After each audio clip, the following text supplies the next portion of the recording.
My name is Dutra. I am the CEO for Korn Ferry Leadership and Talent Consulting Group. As we start to see the economy recovering worldwide, we're seeing a number of opportunities, both internally for companies as well as it relates to the external marketplace. In terms of the external marketplace, what we're seeing is companies actually creating new positions, more strategic positions around talent in terms of innovation, positions that focus on globalization of talent management, and actually positions that will probably replace some of the workforce that is going to retire as the economy recovers.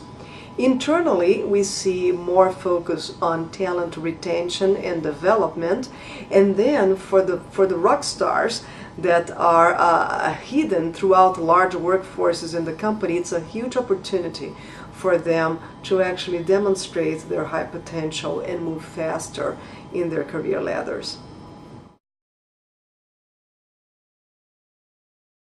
So one of the things that we have seen for a long time now is a discussion around how can HR become more strategic and get a seat at the table with the CEOs and the boards. There is no better moment for that to happen than when you are actually changing from a downturn into a growth and prosperity or recovery period, which is what we're starting to see right now. A couple of things that HR groups can do to increase the value that they create for organizations. The first one is really working with CXOs and boards in order to understand their strategy and then match the talent strategy to that, proving to them how they can create a competency model that really boosts strategy execution, as well as identify the best leaders internally to do that.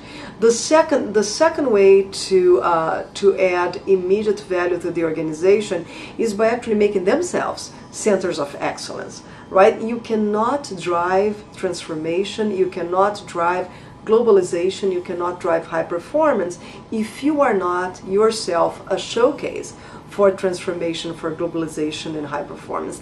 And that's what some of the HR groups that are more proactive than others started to do already. So as I mentioned to you, one of the things that we'll start to see is a whole layer in the workforce that was about to retire 3-4 years ago, and because of the economic downturn decided to postpone retirement for a few years. As the economy recovers, we will start to see those executives really moving on, and as the space for newer leadership opens up, it's going to be critical for companies in order to retain their employees, their high potentials, to clearly identify them, communicate to them that there are huge opportunities for them internally, and then develop them to get there. So that's what HR groups as well as organizations should be doing for the employees they want to retain.